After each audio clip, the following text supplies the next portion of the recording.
Now, popular cartoon series Family Guy, they've mocked the Ginger and the Whinger again. Let's have a look. Brian, this is a terrible idea. We could change the course of history. You always say that, but doesn't history pretty much suck? I mean, the Crusades, Hitler, Prince Harry marrying Meghan Markle. Again? Oh, like all of your wives are so much better. It's not the first time that Family Guy has mocked Harry and Meghan. I think that last scene at the end with Prince Harry was quite funny. What did you think of it? Look, I think it's really interesting because, of course, South Park did that other one with the worldwide privacy to it. They are always ripe for pillorying, aren't they? And I think the interesting point here is that we don't see this happening to Kate and William. But still on Meghan and Harry and the satirical cartoons, well, they just don't miss when it comes to the Sussexes. We'll never forget this particular South Park moment. We want privacy! Thanks for having us on the show. It's so awesome to be here. It's great. It seems Prince Harry and Meghan Markle just can't catch a break in the animated world. The latest to join the roast? Family Guy. Yes, Seth MacFarlane's infamous satirical series has once again taken a not-so-subtle jab at the Duke and Duchess of Sussex, and this time, it's ruffled more feathers than ever. The episode aired on July 17th, and the moment fans heard Meghan and Harry's names dropped alongside some of the darkest moments in history, social media lit up with reactions, some laughing, others outraged. Whether you're on Team Sussex or Team Satire, there's no denying that this joke hit hard, and deliberately. The episode in question is titled Twain's World, and it features Brian and Stewie traveling through time, as they often do. As the pair prepares to jump into the past, Stewie offers a warning. Meddling with history could change the course of events. Brian, unfazed, quips back by listing some of history's biggest disasters, Hitler, the Crusades, and then, boom, in comes Stewie with a biting line. Prince Harry marrying Meghan Markle. Ouch.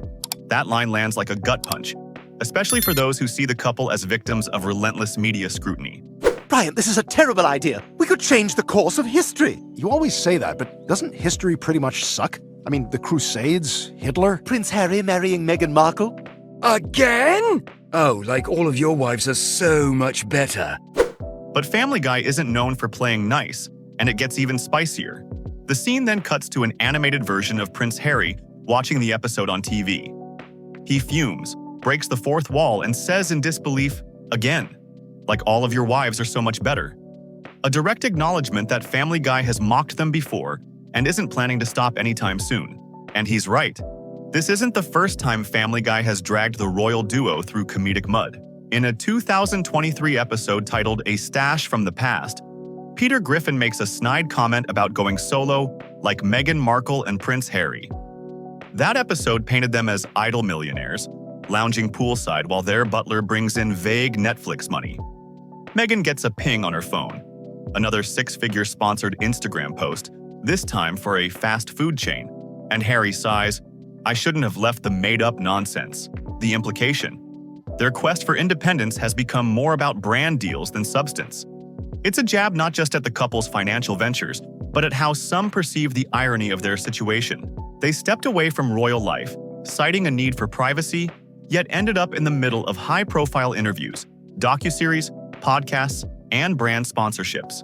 Critics argue they left one spotlight just to step into another, this time with the power to control the narrative. But that control doesn't extend to satire, and animated shows like Family Guy and South Park have taken full advantage of the freedom to lampoon the contradictions. Speaking of South Park, let's not forget the infamous Worldwide Privacy Tour episode that aired in early 2023. While Harry and Meghan were never explicitly named, the Canadian royal couple in the episode was clearly a parody of them, from their ginger hair and stylish outfits to their cries of, "We want our privacy," while appearing on talk shows and holding press conferences. The satire was brutal and spot on. Viewers watched as the couple moved to a quiet Colorado town, only to demand attention while simultaneously begging to be left alone. It was a sharp commentary on the couple's public versus private balancing act, one that seems to confound even their supporters at times. So, why are these shows targeting Harry and Meghan so persistently? Part of it comes down to what they represent: a break from tradition, a rejection of royal norms, and the challenge of reinventing one's public image in an age of hyperconnectivity. But it's also about the contradictions: asking for privacy, then publishing a best-selling memoir, leaving the royal firm, then signing multi-million-dollar deals with media giants. These moves make them an irresistible subject for satire. Comedic shows live off contradictions, and Harry and Meghan have provided a goldmine. But the backlash isn't just for laughs. It's also deeply polarizing. For fans of the couple, these portrayals feel unfair, even cruel. They argue that Harry and Meghan have endured more than enough, from invasive tabloids to public smears. And that shows like Family Guy are punching down, mocking a couple that simply wanted out of a toxic institution. For them, the satire feels like bullying dressed up as humor. After all, there's a real human toll to this level of scrutiny, and both Harry and Meghan have spoken openly about their struggles with mental health and media harassment. On the flip side, critics argue that when you trade a palace for Hollywood and ink deals with Netflix and Spotify, you become part of the entertainment industry. And in that arena, no one is immune, not even, especially not royalty. The more public and curated your image, the more likely you are to become fodder for late-night jokes and animated takedowns.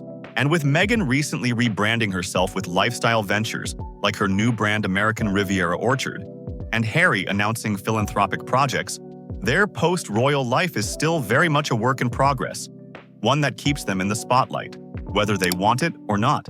What's more, the fact that Family Guy acknowledged its own repeat jabs within the show, Harry's line, again, proves that the show's creators are fully aware of the ongoing nature of this parody. It's almost meta at this point. They know the jokes are becoming part of a larger cultural narrative, one where the Sussexes are no longer just real people. They're pop culture characters, symbols of modern fame and its pitfalls. It's worth noting, too, that Harry and Meghan have largely stayed quiet about these parodies. There's been no public statement about Family Guy's latest dig, just like there was no official reaction to South Park. Perhaps they've chosen silence as a strategy. After all, engaging only fuels the fire, and the court of public opinion is a tricky place to navigate.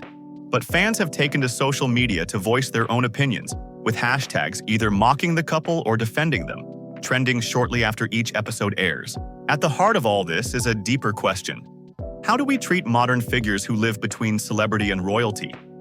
Meghan and Harry aren't traditional royals anymore, nor are they typical celebrities. There's something in between, a hybrid that hasn't quite been defined. And in that gray space, they're vulnerable to both admiration and mockery, often in the same breath. One thing's for sure, as long as the couple remains relevant, they'll remain targets. Whether they're launching a new foundation, appearing at global summits, or simply enjoying a low-key life in Montecito, Harry and Meghan have become symbols of a larger conversation about privacy, media, power, and reinvention. And in that context, satire will always find a way in. So, was Family Guy's latest joke too far? Or just another entry in the long history of satirical shots taken at public figures? That depends on your perspective. But love them or loathe them, Harry and Meghan continue to captivate, and every joke at their expense only proves how central they've become in today's pop culture narrative. The line between criticism and comedy is thin, and for the Duke and Duchess, that line seems to get blurrier by the day.